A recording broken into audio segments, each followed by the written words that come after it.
three different presenters here today to talk about some of the work they've been doing with us.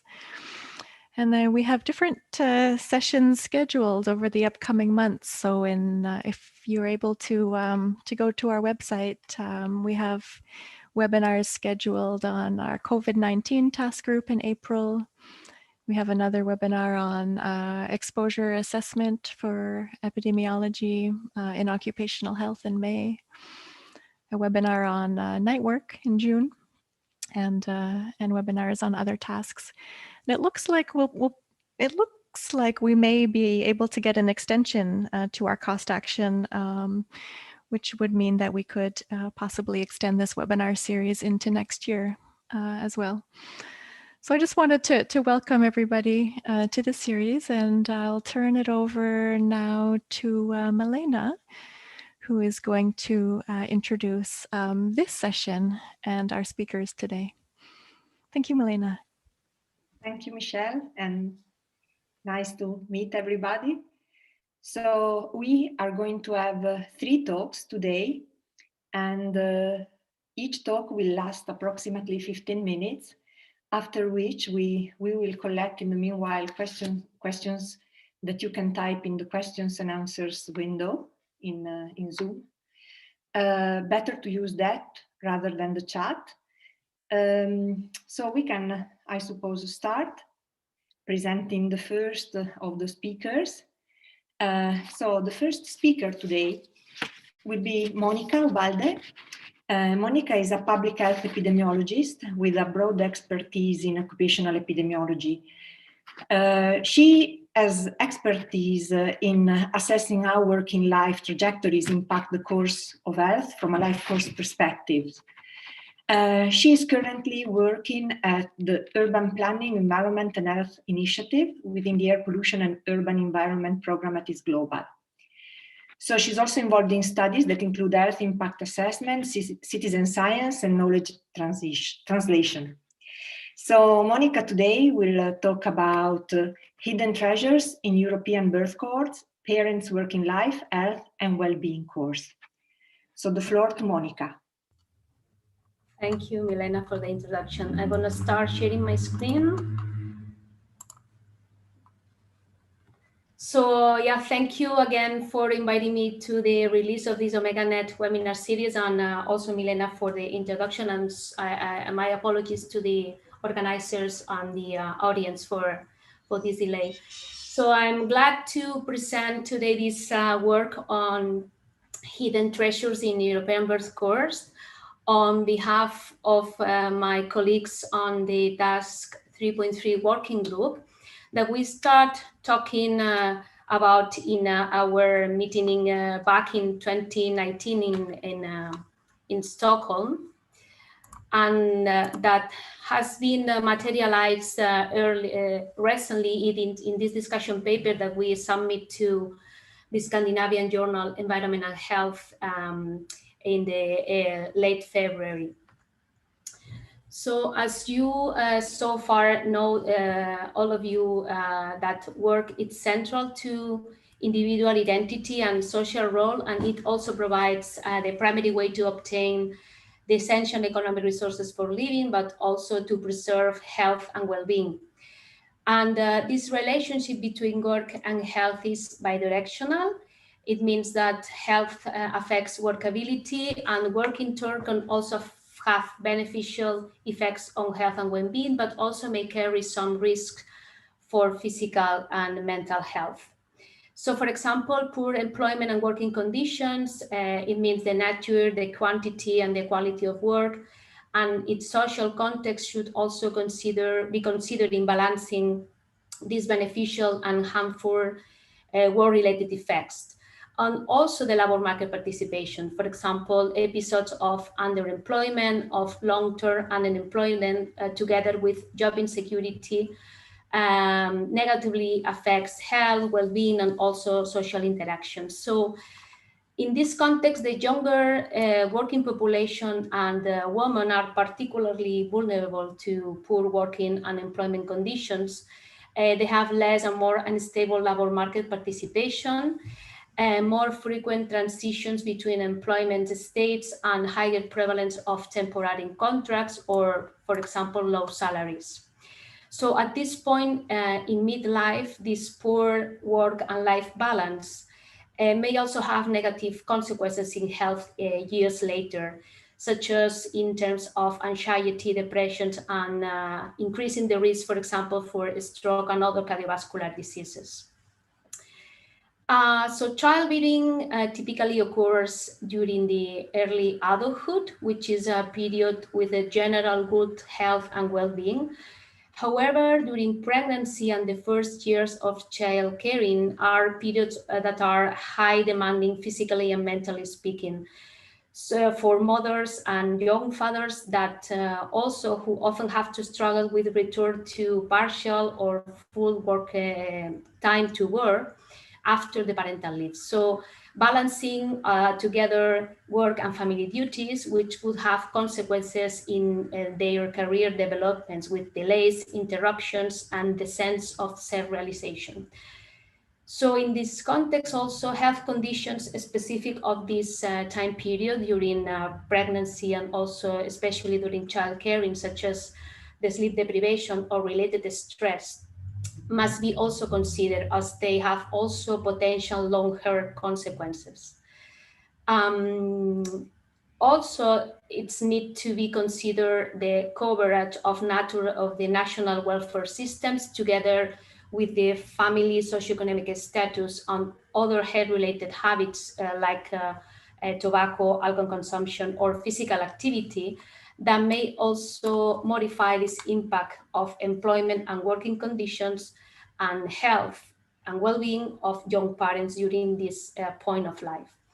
However, little research is already currently available on the health consequences of having children during this time point on families, while they're also participating in the workforce, especially at the early careers point of view.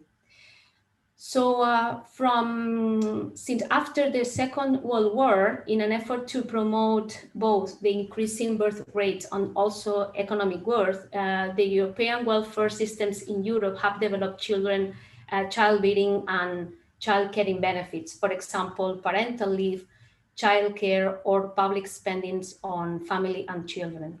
But there are substantial differences between countries. And this difference offer us a unique opportunity to explore this association that we haven't mentioned between work-related exposures and health of young parents across a specific and national context.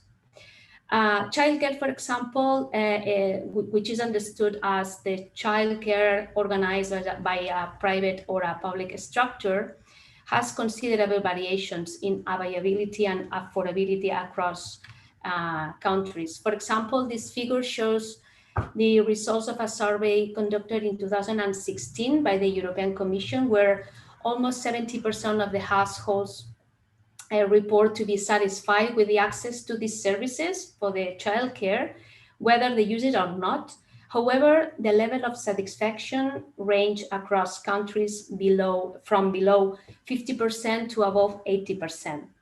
The reasons for not using or being not satisfied with the childcare services differ by country, but were mainly related to the lack of viability, the high cost, or the distance from the home, from the household. And in relation with the family and children benefits, public spending, which refers to public financial support of families and children, this graph shows the proportion of women that were employed in 2017, age 20 to 64, who were employed compared with the public spending on family and children benefits in 32 European countries. And again, we can observe a considerable variation in both the indicators that illustrate the heterogeneity, meaning that there are countries where the higher investment in this financial support for families and children were related with with a higher percentage of women employed. So in this context, birth cohorts can offer the uniqueness to explore this parents' work and health relationship. Birth and child cohorts are mainly focused on prospectively collect data on a wide ranges of exposures and health outcomes, mainly focused on children from pregnancy and during their life course. But this life course design of birth course constitute a valuable resource to apply this life course theoretical model to the occupational epidemiology. And it will allow to investigate these interactions between biological, working life, social context changes that we have been talking about, and how they influence on health of the young working parents over time, but accounting for timing of multiple exposures and also outcomes, and reflecting the impact of the early exposures in the early working life that may have an effect later in life and also in health. So birth cohorts give us a potential to address specific domains that are difficult to assess in traditional occupational epidemiological studies, such as, for example, the balance between productive and reproductive life, and taking this life course perspective into account to investigate this bidirectional relationship between work and health. So our hypothesis in the task group was that birth cohorts are a potential source of valuable and underused information to study transitions in working life in relation with to pregnancy and childcare, and to evaluate the impact of how the professional career development affects parent health, but also considering this cross-country heterogeneity.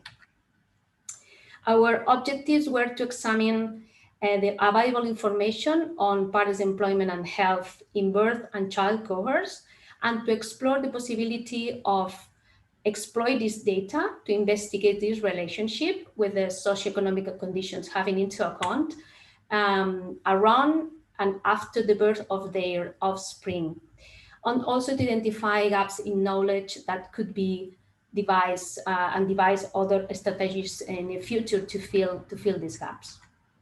So what we did.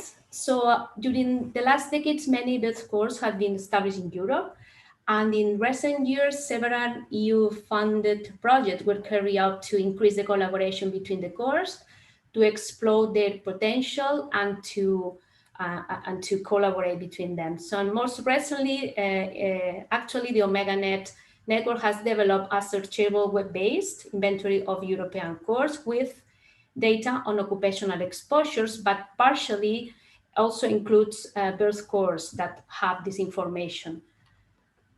So what we did was to look into the web-based database birthcourse.net, which was registered and updated within the CHICOS project to facilitate, as I said, the exchange of knowledge and collaboration between the course and researchers involved in this course, in this birth and child course. So what we did was to summarize the information on parental employment and health conditions, and also other potentially related variables in European course that were registered to this website and that have at least some information about occupational information of parents. So what we find was that almost 60%, 57% of the birth cohort registered to have occupational data related to parents, but mainly the information was maternal, and these two maps show you the location and sample size and the distribution of this information across the European countries involved in the birth course analyzed. And which occupational data we found. So since most of the cohorts, except around 16 of them, were not set up to study the parental working life, using this birth course data for investigating parental working lives does come with some drawbacks. For example, we found that most of them have record information on occupational exposures and employment status, some on the job title, and few had contained information on working hours and the work address. which we found useful that because even there are few birth cohorts including this data, this data can be linked with a spatial data with geographical information systems and provide information on the built and social environment around the workplace. And what we missed when we revised and summarized information was that little was collected, and often only at pregnancy, on employment information from fathers, and also on psychological risk factors at work. And also not many data was recorded in relation to family composition and functioning, and also other adverse life events that could have an effect on health and well-being in the long term. What about the health outcomes? So we found a wide range of different health outcomes related to parents, going from anthropometric measures, cardiovascular diseases, less on respiratory health, and for example, few on these sleep disturbances that we mentioned that are health-related outcomes that also affect during the pregnancy and after birth, right? And also many information related to health-related habits like smoking and alcohol consumption, and also physical activity level. So what we also found was a lack of repeated measures, which were not always available. So this is a limitations that we need to be overcome to perform a large scale longitudinal analysis on this effect on work and health in the bidirectional relationship. However, in several countries, cohort data may be linked to national registries, for example, on education, income, employment, or those registers related with healthcare or hospitalization. And there are also technical challenges. So general challenges in pulling core data that are not specific to birth cohorts may vary with the research question we want to assess, and also have to include the target population, well-defined key covariates, and a well-determined analysis plan. And also because exposure measures and outcomes, and also the covariate, the potential covariates, may have been recorded differently or may measure slightly different aspects. Data harmonization, it's also a crucial step before any pool analysis can be performed. And for that reason, one thing that is essential is to have a well-defined code book for these measures and codifications. And although harmonization may lead to a loss of information when going to a less detailed level, or to miss fields when choosing a more detailed level, the resulting of lost information may, however, be counterbalanced by a large sample size, also increasing probably the representativeness of the target population, and also to increase the statistical power that may, for example, allow to assess rare occupational exposures. However, despite this limitation, these current limitations on this information in birth cohorts, the collaborative studies using data from different birth cohorts will move the investigation of this relationship forward, not only looking at the direct relationship between parents' health and parents' occupation in children's health, but also the relationship between parents' occupation and working life and health, and also to investigate the potential causal pathways that may help to understand this direct relationship. There are also ethical challenges that are mainly related with the use of the data beyond the original purpose, which are children. So parents will be the study populations for this. The reuse of data, details regarding the initial collection, and to remit to the informed consent are key to evaluate whether a new consent is necessary or not to use further the data.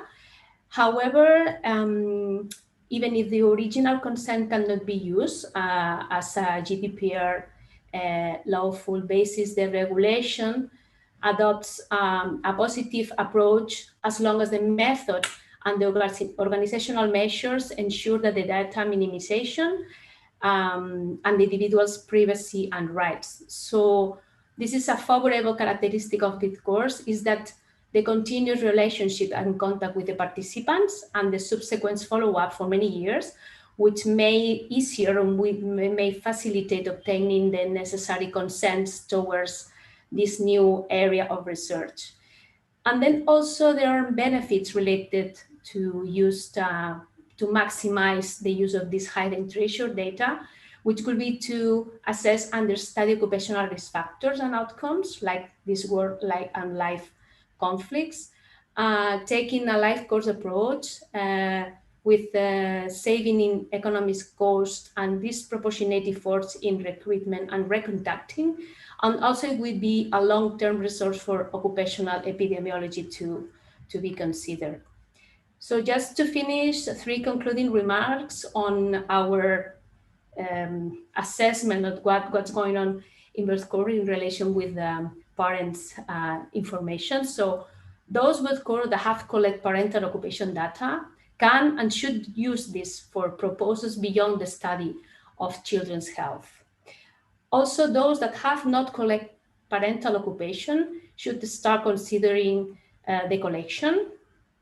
And then birth cohorts should look into the possibility to include useful data to investigate other topics or emerging topics in occupational epidemiology, and also more cross-cutting issues such as aging workforce, or for example, to study the work exposures as part of the exposome. So that's all from my side. And thanks so much. I'm happy to discuss with the audience. Thank you, Monica. Thanks for a very interesting presentation. So if anybody has any questions for Monica, you can type the question in the question and answers window. There's one question already for you. So the question comes from Michelle. And so she says, after searching the birthcohorts.net website for relevant cohorts, are there any suggestions you would have for the inventory overall or in terms of its design? I guess, Michelle, you mean in the inventorying of the birth cohorts or the inventorying the OmegaNet? The birth cohorts, because that's what you spent more time searching. Yeah. And are there any implications for the OmegaNet inventory that we could learn from all of your work searching this database? Yes, I think that one point that I highlight was that this data, that first the data that it's there and is not used, and then this data that we have a lack of information from different time point measures. So it could be useful to identify those cohorts and to try to complete, for example, these time point measures, recontacting or trying to have more information from the participants. Yeah.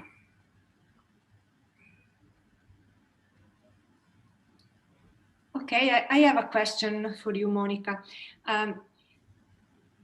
Have you addressed or are you aware if birth cohorts are addressing the issue of the recent transition towards a much larger use of smart work or telework because of the pandemic situation and its implications in the health of parents and the whole families? Currently, you mean if birth cohorts are addressing that?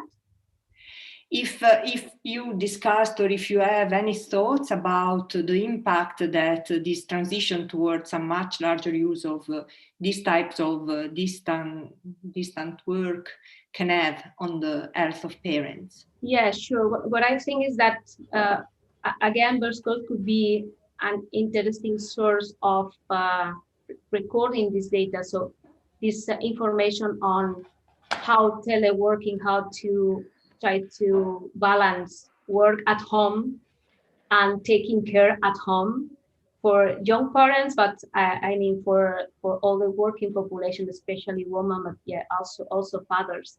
So yeah, I think it's a good opportunity to start like asking to the participants for this impact on how the COVID pandemic has increased the work at home and balancing with you know, the caring and the duties at the household. Okay, any other question? I don't see anything in the question and answers and in the chat. So, well, thank you again, Monica.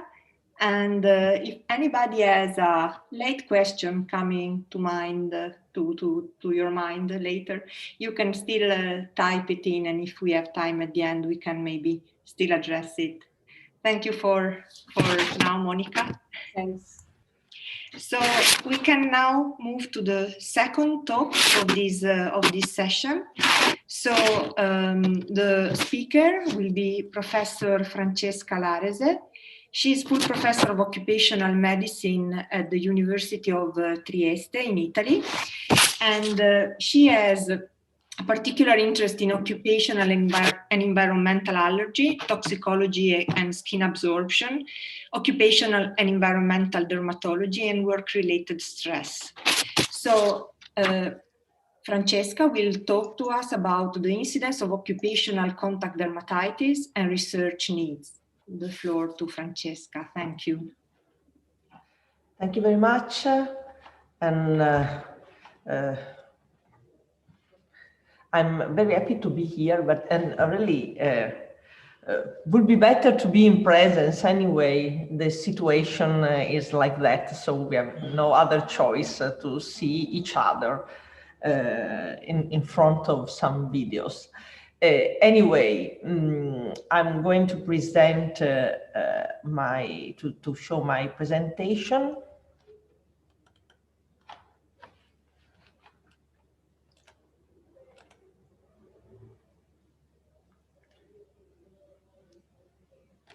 Can you see my presentation? Is okay? Yes, okay, good. So what we did is a systematic review on the incidence of occupational contact dermatitis in healthcare workers. First of all, we know that healthcare workers are at higher risk to develop occupational skin disease, mainly due for the long time of use of gloves, so they can develop irritant and allergic contact dermatitis in general to gloves, glove additives or latex gloves, or due to contact and repetitive and washing, the use of soaps and disinfectants. So there are many reasons for having problem with the skin. And longitudinal study designs are very important, especially because they can give us some data on that permit to better study the onset of skin disease, to study the causative agents, and also risk factors, and comparing to the prevalence studies, incidence studies really permit to do action on for prevention. What we did is we do a database search, put in the term incidence contact dermatitis and healthcare workers. So we retrieved 221 papers. We remove the duplicates. We screen 180 papers. The majority of them were excluded because they didn't report the incidence data, and the paper eligible for the research were 43, and 27 didn't report incidence data, so we excluded from the analysis. At the end, 16 studies was analyzed. We divided the studies in 3 main blocks: cohort studies, studies based on register, and other studies design. And here you see the results for the first part of our analysis. And what you see is the very few number of cohort studies that are available in literature on this topic. You have to consider that healthcare worker skin disease are probably one of the larger disease in terms of number of people involved. And so it's really astonishing that we have few papers on that, because the majority of studies was done on prevalence of skin disease. You see that in the cohort studies, we can subdivide in 3 big groups. One of nurses done before 1990, and where the authors in the Netherlands found a very high incidence of occupational contact dermatitis. Is 780 patients on 10,000 person years. So very high incidence, and higher incidence was found some years later analyzing apprentice nurses. And it is well known that in the first 3 years of apprenticeships, we have the higher incidence of occupational contact dermatitis. You see here we are data in incidence data over 1,450 incidence cases for apprentice nurses. And in 2000, so some 10 years later, in Germany, in a really little sample of analyzed participants, they found similar data, so higher incidence. Then in 10 years later, so more near to our data, in the Netherlands, studying apprentices nurses in the first year of traineeship, the Visser found much more higher incidence data. Looking in data from Italy that we published in our group, numbers are really lower because in general in Italy the prevalence of occupational contact dermatitis is lower, much lower compared to Nordic countries. And probably also because we did our study not in apprentices nurses, but in all healthcare work in our hospitals. So we did the first studies in the period 2000-2009, finding 23 cases for irritant contact dermatitis, is incidence on 10,000 person year, and 25 cases of on 10,000 person year for allergic contact dermatitis, but only for gloves-related contact dermatitis. And another analysis that we did considering all contact dermatitis in our hospital was done between 2004 and 2013, finding an overall incidence of 45 cases on 10,000 person years. higher in nurses, lower in medical doctors. And but really number two order of magnitude lower than those reported for apprentices in the northern countries. And looking for other kind of studies, so for example, the register-based studies we analyze, what are the register-based studies are related to the register, for example, of occupational skin disease in northern Bavaria, for example, and the incidence was much lower than our in Italy, and is quite normal because only the contact dermatitis more severe arrive to the register of occupational skin disease.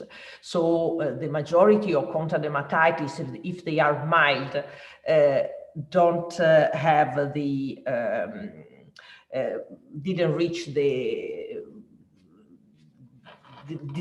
the recognition of occupational contact dermatitis. So normally the register-based studies are lower than prevalence and incidence data. And after that, in 2001, in northern Bavaria, we have Dickel and other authors did a very nice analysis studying the incidence in healthcare workers and data technicians, finding about 13 between 5.6 to 13.8 cases for 10,000 person years.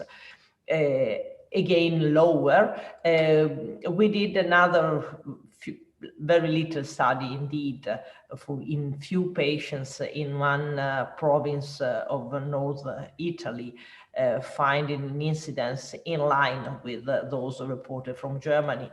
And in Czech Republic, Makakova reported lower incidence data, so quite 10 times, 5-10 times lower in Czech Republic. So we can see that register-based studies reported more severe cases and finally less incidence data comparing to cohort studies. And the third group of studies we analyze are they put together different analyses. For example, the insurance institutions data, or the data obtained from patient areas and compared to the number of occupied workers. So there are less precise that cohort studies on the determination of the incidence data. And here again, we found values normally below 10 cases for 10,000 workers, and so less than what we reported in the previous studies. And for example, in United Kingdom, we are around 2 or 4 cases for 10,000. In considering in the United States, the worker compensation claims due to latex-related occupational contact dermatitis, the incidence was below 1 on 10,000 workers. And looking to other kind of data, for example, the archive of patients for a dermatology clinic from Australia, data are around 1 or 2 cases. And finally, in Denmark, Schwansen did a very nice analysis on severe cases of occupational contact dermatitis, finding a prevalence ranging between 0 to 20 cases on on 10,000 person year, with higher incidence in dentists or dental assistants compared to medical doctors and to nurses. As you see, the number are quite low compared to the number of cohort studies in general. To see all together this data, I report cases on 10,000 workers for cohort studies in Italy, register occupational skin disease from a minimal of 1 case to 13.8, and the patch test in case series where data of incidences ranging between 1 to 17.8. And on the other time, we see the results from apprentices nurses, where the number are extremely higher compared to the previous one. So the first years of traineeship, the incidence was about 3,000, more than 3,000 cases on 10,000 workers. And while apprentices nurses in 90s as 1,450, and in the previous data 850. So at the end, what are the conclusions? Sure, cohort studies are the strongest to observe the incidence of contact dermatitis, that also can give us information on how we can prevent contact dermatitis. And while data obtained from compensation data of patients report generally underestimate the incidence of contact dermatitis. Registries in the insurance system notify only the more severe occupational contact dermatitis.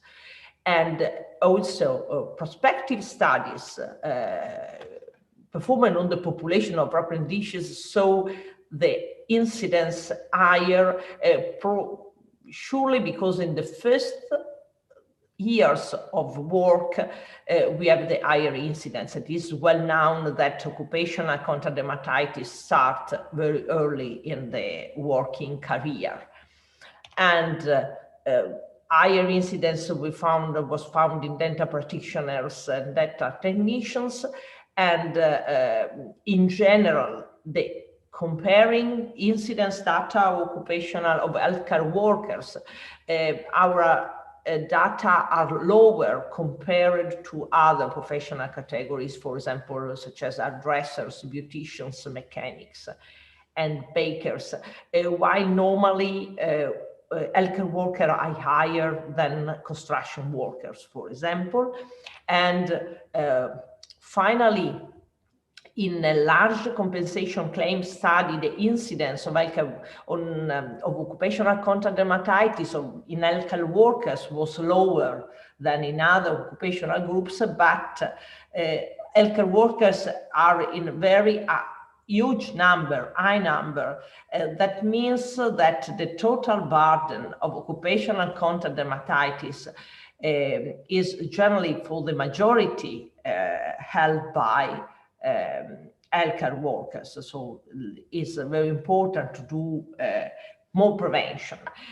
So in conclusion, our study highlights the need for a better prevention of occupational contact dermatitis.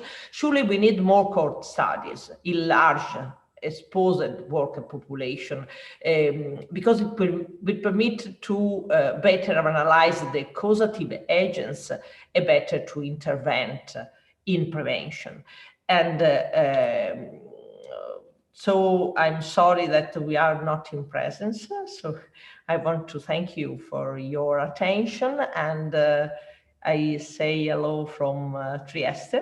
This is the big piazza, the big plus of Trieste on the sea. So thank you very much again for your attention. Thank you very much Thank you, Francesca, for your nice presentation. And because we are running a little bit late and no questions have been typed in yet, may I remind all the people that are listening that if they want, they can use the question and answer window to pose questions to our speakers. And we move on to the next speaker. And at the end of the session, maybe we can go back and address all the questions that we will have received in the meanwhile. Thank you, Francesca, then. Our next speaker is Alberto Modenese. Alberto is an occupational physician. He's a postdoc researcher at the chair of occupational medicine of the University of Modena and Reggio Emilia.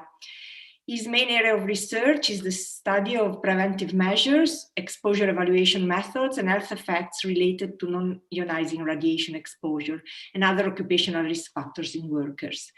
Today, Alberto will talk about prevention of solar radiation risk and occupational skin cancers in outdoor workers. Thank you, Alberto. You can share your presentation. Thank you, Milena, and many thanks to the other presenters and to the organizer and to all the participants. It's really an honor to be here, even if not in presence. I hope you can see my full screen. I assume so. Yes, this is. I will give a talk on probably the other main topic together with occupational contact dermatitis presented by Professor Larese. One of the other main topic addressed by our COST Omega Net task 3.4 on occupational skin diseases chaired by Professor Sven Martejón, as we addressed many of our efforts on the prevention of solar radiation risk and in particular of occupational skin cancers in outdoor workers. We just a premises, solar radiation, occupational exposure to solar radiation should be considered, has to be considered an occupational physical risk. So it is a radiation, and in particular an optical radiation composed by all the bands of the optical radiation spectrum, including infrared, visible, and ultraviolet radiation. Fortunately, ultraviolet radiation is only the 5% of the solar radiation reaching the Earth's surface and accordingly reaching our skin and the skin of outdoor workers. But even if it represents only the 5% of the spectrum, and even if probably the most hazardous part of ultraviolet radiation, which is UVC, is absorbed by the stratospheric ozone layer, still this 5% is able to cause a lot of adverse health effects with an impressive impact on the health of the workers and in particular of the so-called outdoor workers. This is because differently compared, as an example, to infrared, ultraviolet radiation is able to induce photochemical effects. So ultraviolet rays are able to induce photochemical reactions in the molecules of our biological tissues, interacting in particular with the so-called chromophores and inducing the formation of new chemical bonds of DNA mutation, and this kind of damages can be massive in case of intense short-term exposure, and so we can experience acute effects as the case of sunburns, or they can be an additional damages developing over years, finally resulting in chronic long-term effects. Fortunately, optical radiation is not able to penetrate so much into our body, and so the main target organs are mainly the eye and the skin.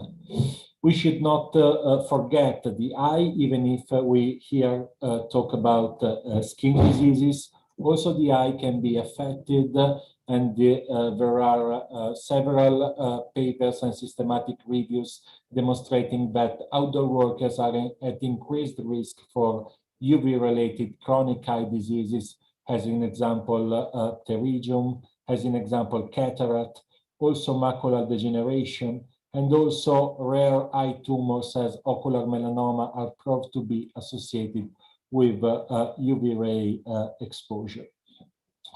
Considering solar UV radiation skin effects, also in this case we have acute effects and long-term effects. Among long-term effects, we have, of course, skin cancer, and when speaking about skin cancer, we are speaking of cutaneous malignant melanoma and the non-melanoma skin cancers, also called keratinocyte cancers, which are basal cell carcinoma and squamous cell carcinoma.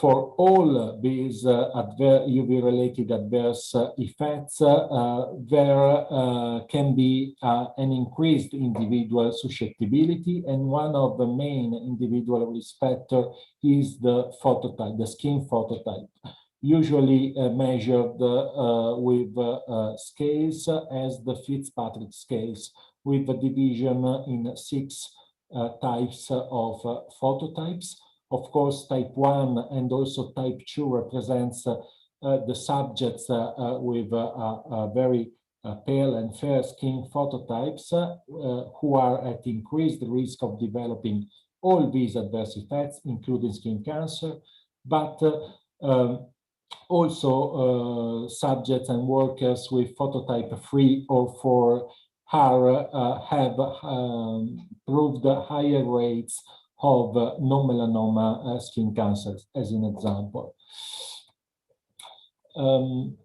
Probably solar ultraviolet radiation is currently considered the main occupational carcinogenic exposure, involving in Europe about 15 million of workers, the so-called outdoor workers. Ultraviolet radiation is a carcinogenic agent of Group 1 of the International Agency for the Research on Cancer. All the components of the solar ultraviolet radiation are also separately classified as Group 1 of the International Agency for the Research on Cancer. Fortunately, UVC does not reach our skin, but both UVA with more an indirect mechanism through oxidative damage, as well as UVB through a more direct mutagenic DNA damage, are carcinogenic for the humans. And there is a high proportion of these skin cancers to be attributed to solar radiation exposure, also in the general population. 10 years ago, the WHO estimated population attributable fraction for basal cell carcinoma, squamous cell carcinoma, and cutaneous malignant melanoma between the 50% and the 90%. So the vast majority of these diseases can be explained by an excessive exposure to solar radiation. And of course, outdoor work is one of the main reasons explaining this excessive exposure. Just a few words on malignant melanoma, because when we are speaking of occupational skin cancers related to solar UV radiation exposure, we basically don't speak of malignant melanoma, because the current evidence regarding malignant melanoma is that it is a form of skin cancers more associated to solar UV damage happening in childhood, at younger ages, and in particular after intense intermittent exposures and repeated sunburns. So it is not strictly related to occupational exposure over years, so with a kind of cumulative pattern. Nevertheless, there are some evidence indicating that possibly specific forms of malignant melanoma, as lentigo maligna, can be associated to a kind of cumulative UV damage. And in any case, we need to think about that this is a very kind of a frequent neoplasm and frequent skin diseases, less frequent than non-melanoma skin cancer, but still frequent. And even if, fortunately, the mortality has been stabilized over the recent years, the incidence of malignant melanoma is still increasing, have been increased in recent decades in many countries, in the majority of the countries as Europe and US. We will see some interesting data regarding Australia in a while. And so for this reason, we have to consider this, because even if it can't be considered caused by work, we should be considering that many workers can, in particular if they have individual susceptibility and familiarity, they can develop over their lifetime this kind of skin cancer.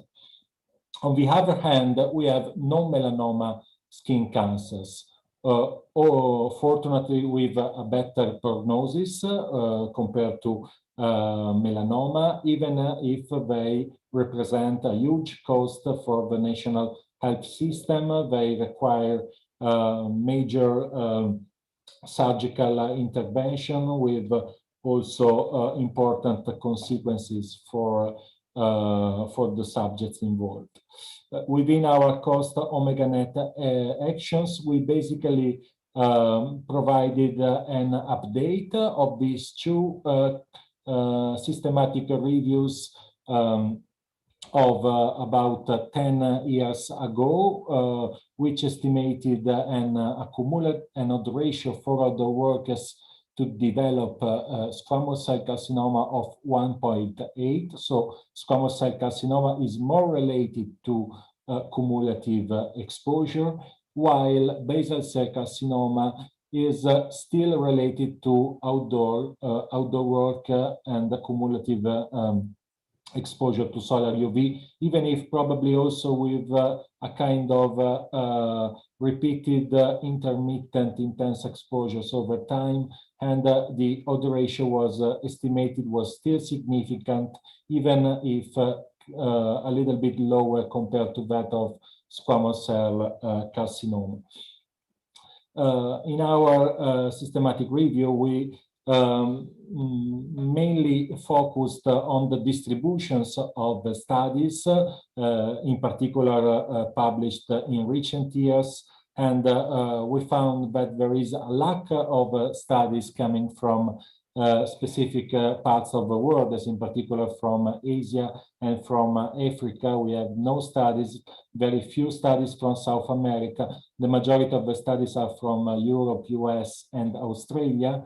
And we also focused on the quality of the studies, and we have to admit that exposure evaluation is a problem in these studies, as it is often subjectively reported. There are very few examples of integrated subjective and objective data to evaluate the relation between skin cancer and non-melanoma skin cancer and occupational solar UV exposure.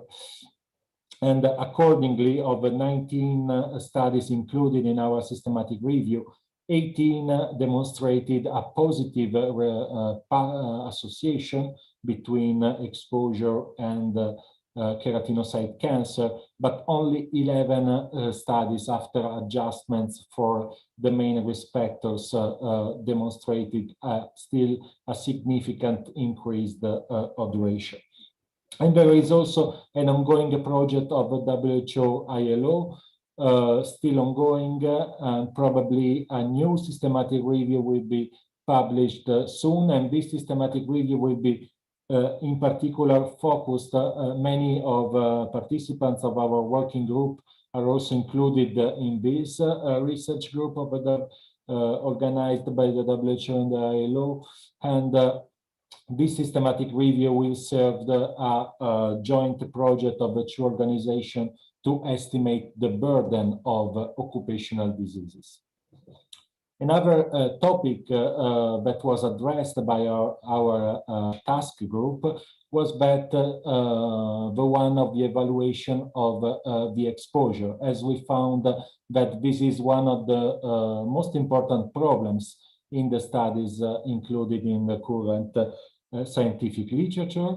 And we put together our members, and we performed measurements in construction workers across Europe, with in particular in masons, in particular with a specific dosimeters provided by a German group, by Mark Bittlich, that can be worn on the left upper arm, and accordingly it can be worn by the workers for long periods of time. So with this kind of measurements, we were able to measure the exposure not for only short periods, but also for various days and possibly for various months. So we should be able to demonstrate that these workers, even in spring months, are exposed to very high levels of solar UV radiation. These are the construction workers, and you can see that even at kind of high latitudes as Germany, they are exposed to more than 2 up to 3 or 3.5 standard erythemal doses per day, which means that you have to consider that one standard erythemal dose is equal to an erythemal irradiance at the skin of 100 joules per square meter, and it is sufficient to induce an erythema in a standardized skin phototype. So basically, free SED means that you can get in one day free erythema. And you can say that, of course, the exposure increase according to the decreasing of the latitude, and we were also able to reconstruct the annual exposure, varying between 460 standard erythemal doses per year in Denmark up to 670 standard erythemal doses in Italy. So it is proved that outdoor workers are at risk for developing occupational skin cancer, and they are exposed to high levels of ultraviolet radiation. But unfortunately, currently in Europe, there is no obligation of risk evaluation according to a specific directive. We have a directive, but the directive explicitly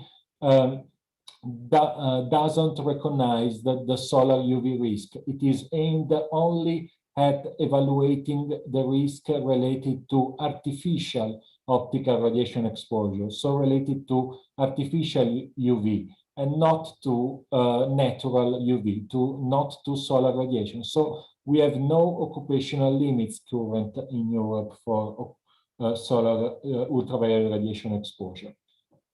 On the other hand, in many European countries, this was one of the main results of a previous cost action in which many members of our task group participated in.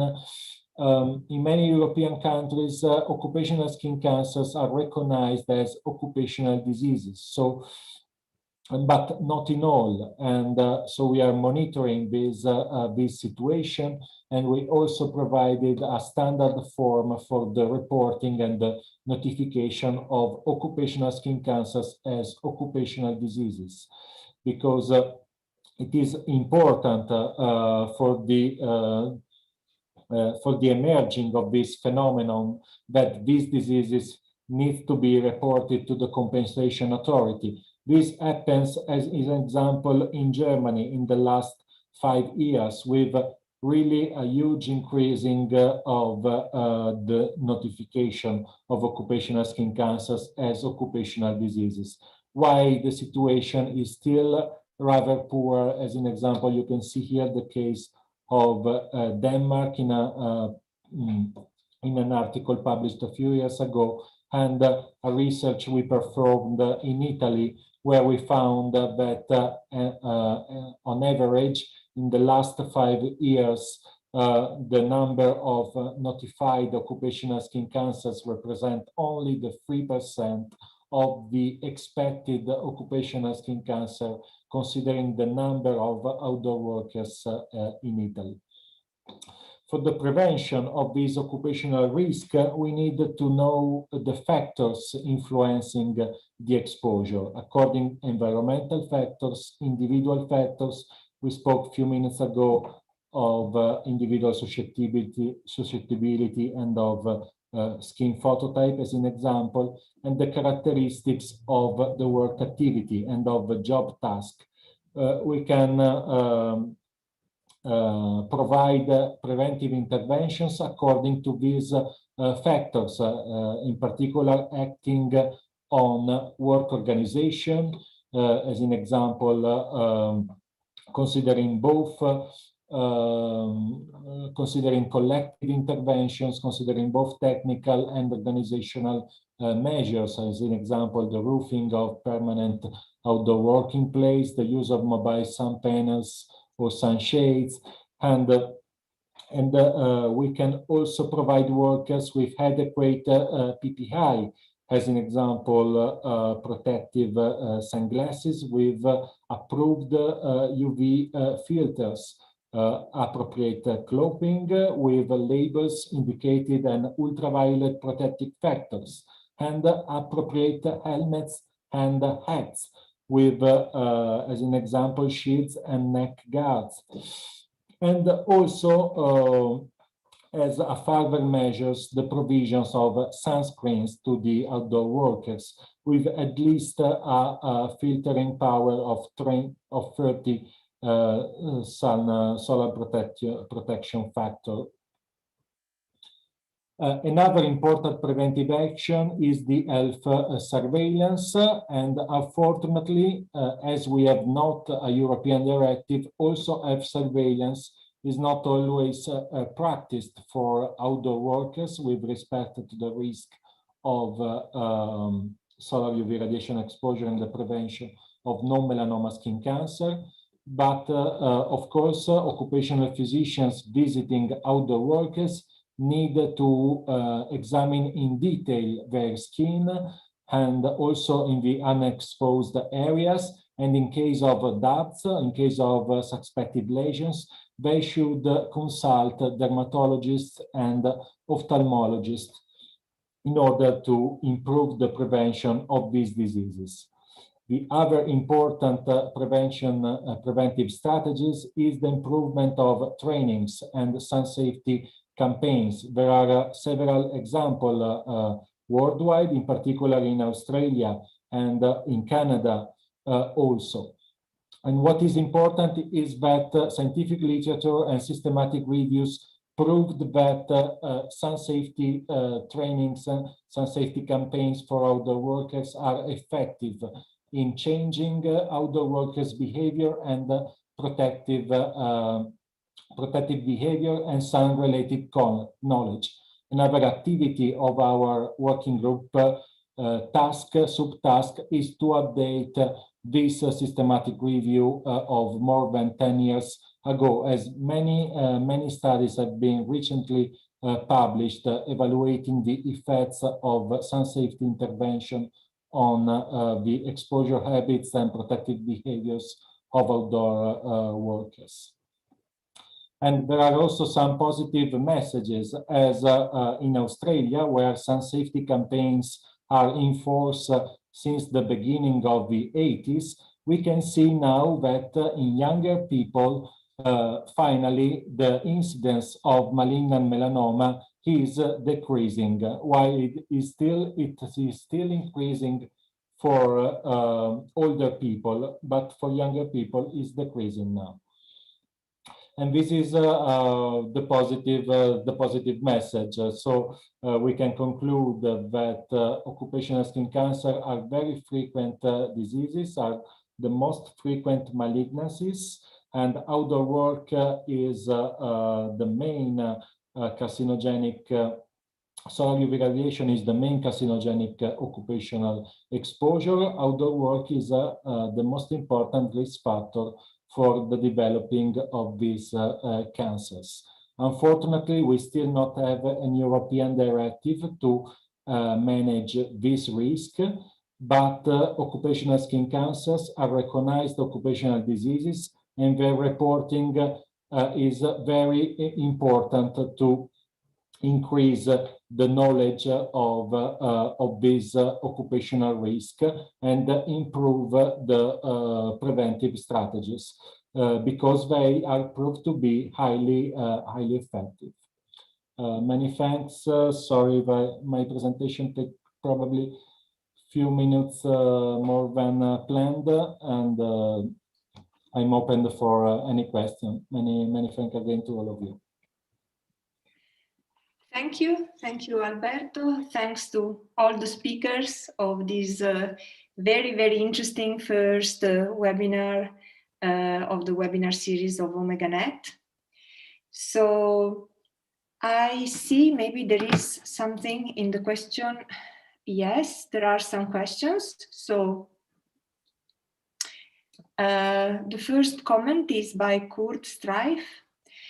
Is saying that, minor comment, the IARC evaluation as a group 1 agent is not for UVA, UVB, and UVC individually, but for UVR bandwidth 100, 400 nanometers encompassing UVC, UVB, and UVA. It is a mechanistic upgrade.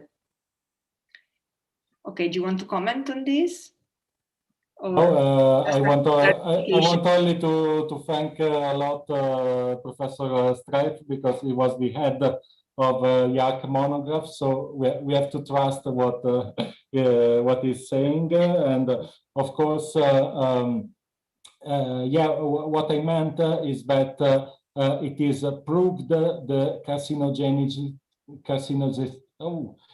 carcinogenicity for all the separate bands of ultraviolet radiation with a slightly different mechanism, as an example for UVA compare UVB.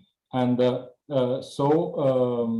course, this separation is have a sense only for artificial exposure, where we can have exposure to specific bands of the radiation. Solar radiation is an incoherent optical radiation, so we have all of these different bands within it. Unfortunately, UVC is does not reach us because it's absorbed in the ozone. Many thanks to Professor Kurt. Sorry, there's another comment by Kurt Streif. He's asking, what is the current evidence of the effectiveness of sunscreens for protection of skin cancer? When IARC reviewed this some time ago in the handbook series, the evidence was inadequate. Yeah, also in this case, I agree with Kurt's comments, and my sense is that the evidence is still inadequate for sunscreens. There is also kind of a debate in the occupational medicine sector on the use of sunscreens as protections for outdoor workers, because we should not really consider sunscreens as personal protective equipment. They are not personal protective equipment. They are not able to prevent exposure. They can only reduce exposure, but the radiation is able to reach the skin. As in summer, you can get a good tan also applying the sunscreen. So they are not preventing the exposure. So they can be seen more as a second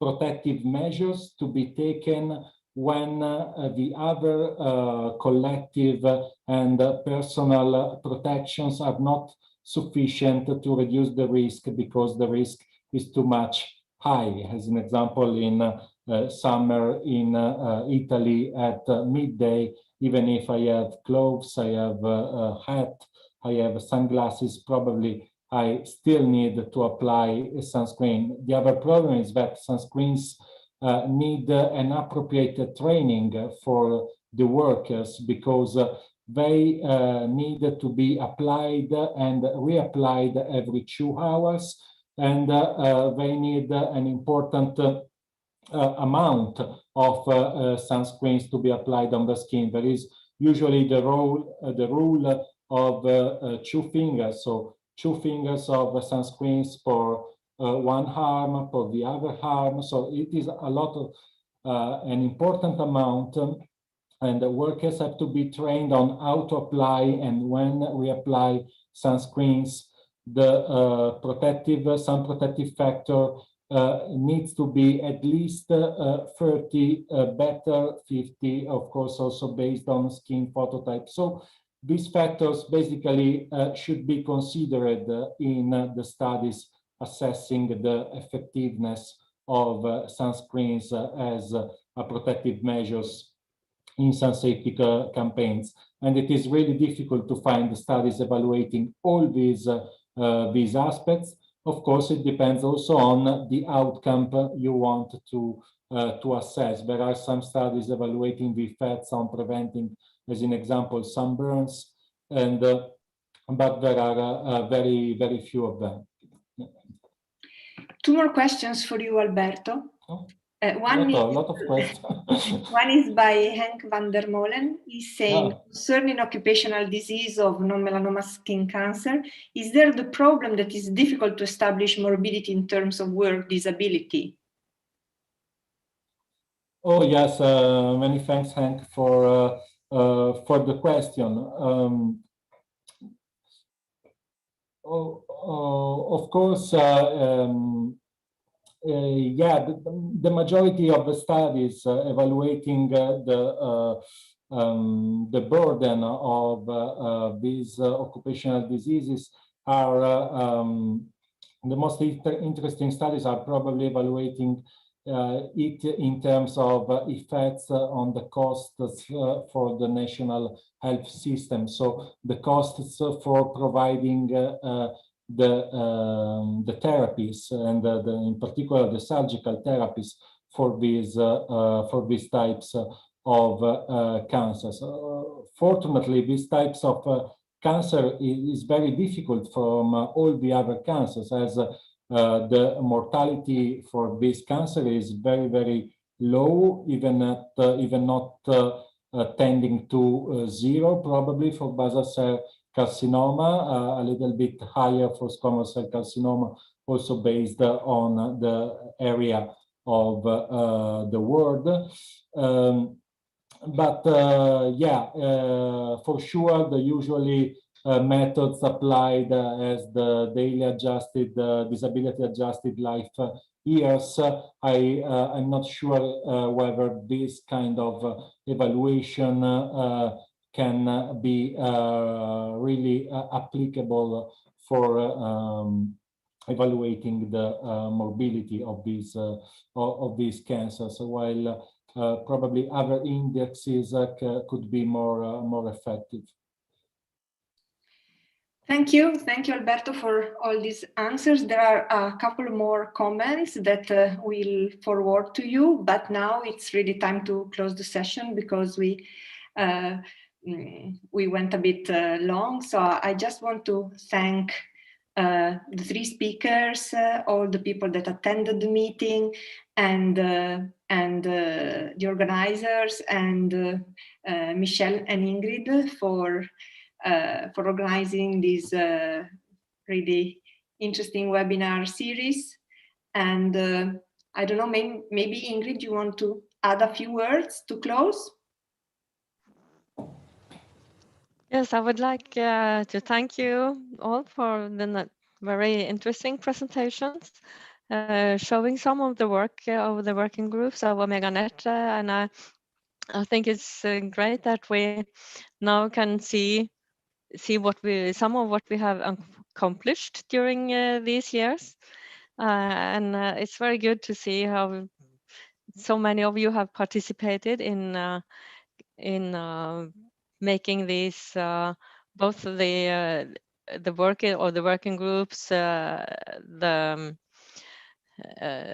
publications, and now presenting some of the results in these webinars. So I'm so happy for all your work, and I'm looking forward to the webinars to come.